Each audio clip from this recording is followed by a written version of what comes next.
विद्यार्थियों नमस्कार। जय भारत जय Hind. History by captain doctor Rajendra Jayman Singh.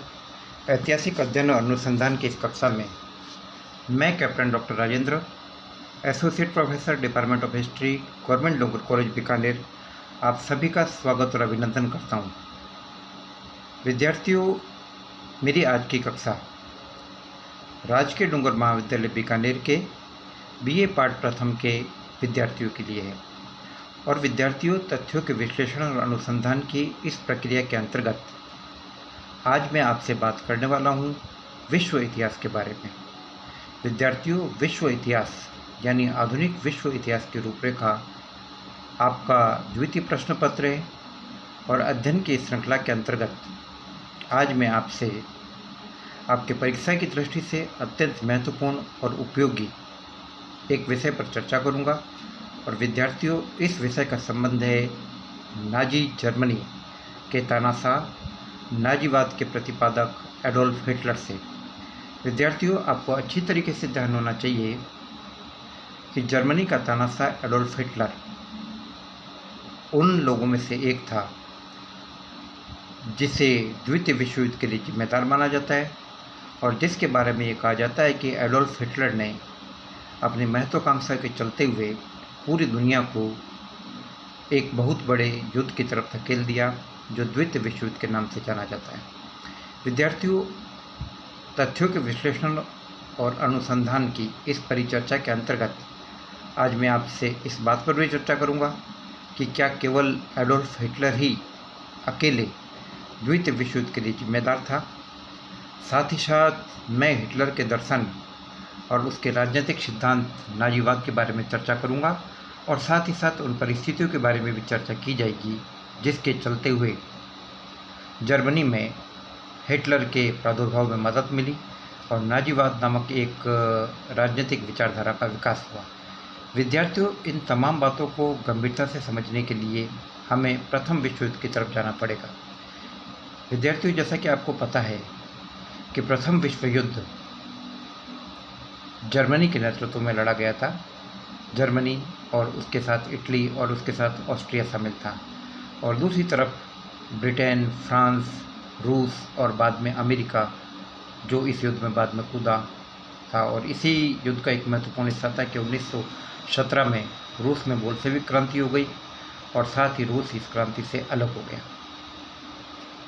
इस युद्ध के परिणामों का जब हम विश्लेषण करते हैं तो हम ये पाते हैं कि इस युद्ध में जर्मनी और उसके समर्थक राष्ट्रों की पराजय हुई।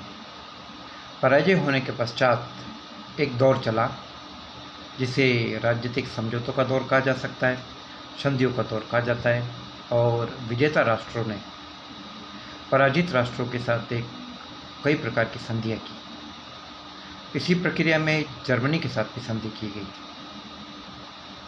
लेकिन विद्यार्थियों, यह एक बुनियादी सिद्धांत है कि बदले का उपाय बदला नहीं है। बदले का उपाय तो शांति है। आग बुझानी है तो उस पर पानी डालना पड़ेगा। आग के लिए बदले में आग नहीं लगाई जा सकती।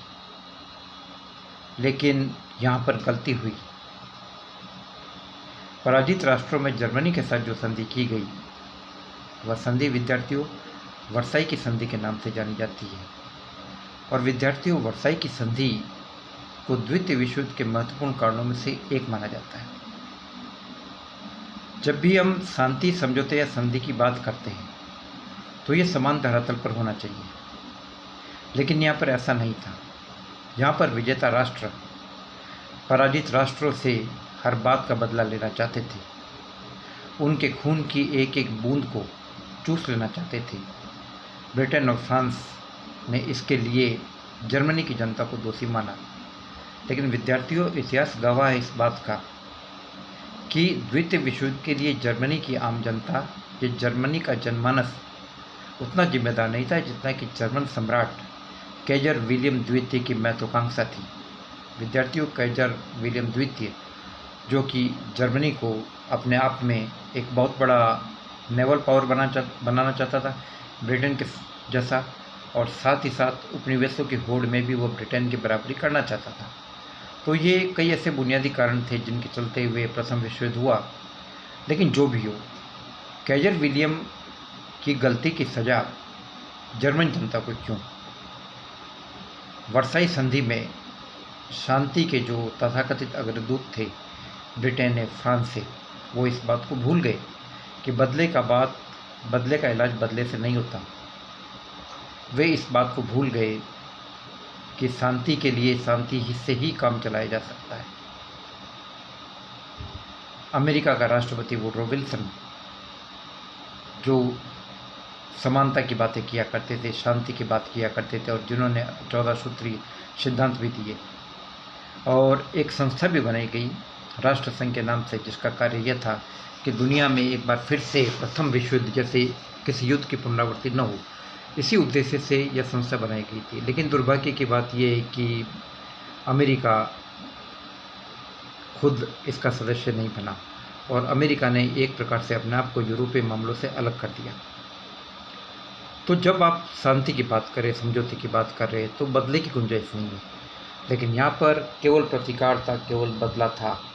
ब्रिटेन और फ्रांस के राजनेता जर्मन जनता को इसकी सज़ा देने पर उतारू थे, और यही हुआ।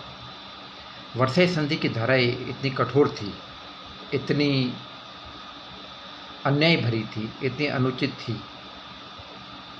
कि जर्मन प्रतिनिधिमंडल ने उस संधि की शर्तों पर हस्ताक्षर करने से इनकार कर दिया गया। जब जर्मन प्रतिनिधिमंडल को संधि की शर्तों पर हस्ताक्षर करने के लिए ले जाया गया, तो उनके साथ ऐसा व्यवहार किया गया जैसे कि वे युद्धबंदी हो। होटल ट्राइनन पैलेस जहाँ उनको ठहराया गया, उसकी बाकायदा तारबंदी कर दी गई। जर्मन प्रतिनिधिमंडल ने वर्साई की संधि की अनुचित, कठोर, अमानवीय, अन्यायपूर्ण धाराओं से युक्त संधि के मसौदे पर हस्ताक्षर करने से मना किया।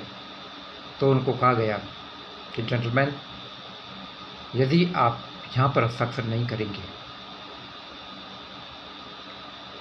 यदि आप वर्साई में हस्ताक्षर नहीं करेंगे, पेरिस में हस्ताक्षर नहीं करेंगे, तो आपको ये हस्ताक्षर बर्लिन में करने पड़ेंगे। कहने का मतलब ये है कि मित्र राष्ट्रों की सेनाएं जर्मनी में घुस जाएगी, जर्मनी को तबाह कर देगी। मजबूर होकर जर्मन प्रतिनिधिमंडल ने उन संधि की धाराओं पर हस्ताक्षर कर दिए गए जो इतिहास में वर्साई की काली संधि के नाम से जानी जाती है। विद्यार्थियों, मैं आपको ये सभी बातें इसलिए बता रहा हूँ कि इससे पहले हम हिटलर को समझें, इससे पहले कि हम नाजीवाद को समझें, हमें इस पृष्ठभूमि को जानना जरूरी है, उस धरातल को जानना हमारे लिए जरूरी है, जिसके चलते हुए इस प्रकार की पृष्ठभूमि तैयार हुई कि हिटलर के उत्थान में, हिटलर के आविर्भाव में मदद मिली। तो विद्यार्थियों, जर्मन प्रतिनिधिमंडल को वर्साई की कठोर और अनुचित संधि पर हस्ताक्षर करने पड़े। यह संधि नहीं बल्कि एक प्रकार से जर्मनी का अंग भंग था। यह संधि नहीं थी बल्कि जर्मन जनता के राष्ट्रीय स्वाभिमान को कुचला गया। संधि नहीं थी, जर्मनी का राष्ट्रीय अपमान था। जर्मनी से उसके लोहे और कोयले उत्पादक क्षेत्र छीन लिए गए। जर्मनी के कुछ टुकड़े निकालकर पोलिस गलियारा बनाया गया, चेकोस्लोवाकिया का निर्माण किया गया और ऑस्ट्रिया उसे छीन लिया गया। सार घाटी जर्मनी से छीन ली गई।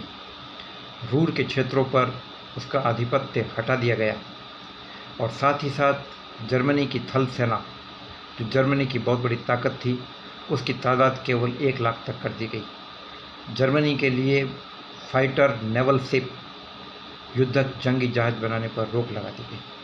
तो विद्यार्थियों, ये जर्मनी के लिए काफ़ी अपमान का समय था, काफ़ी संकट का समय था। जर्मन सम्राट काइजर विलियम द्वितीय भाग चुका था, उसके खिलाफ कोई कार्रवाई नहीं की गई, बल्कि सज़ा जर्मन जनता को दी गई।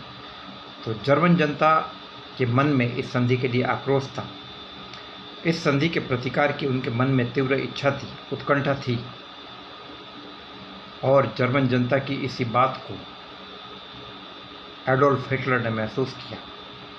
जर्मन जनता के दिलों की आग को हिटलर ने महसूस किया, और उन्होंने कहा कि वर्साई संधि की धाराओं को, वर्साई संधि की एक एक धाराओं को नाजीवाद के विकास के लिए हथियार बनाया जाए, तो एक प्रकार से जर्मन जनता उसका साथ देगी। और कुल मिलाकर एक प्रकार से ये बैकग्राउंड था वर्साई संधि की कठोर धाराएं, जिसने कि हिटलर के उदय में, हिटलर के विकास में महत्वपूर्ण मदद दी। आगे की कक्षा में मैं आपसे नाजीवाद और इससे जुड़े हुए कई तथ्यों के बारे में चर्चा करूंगा। जय हिंद, जय भारत।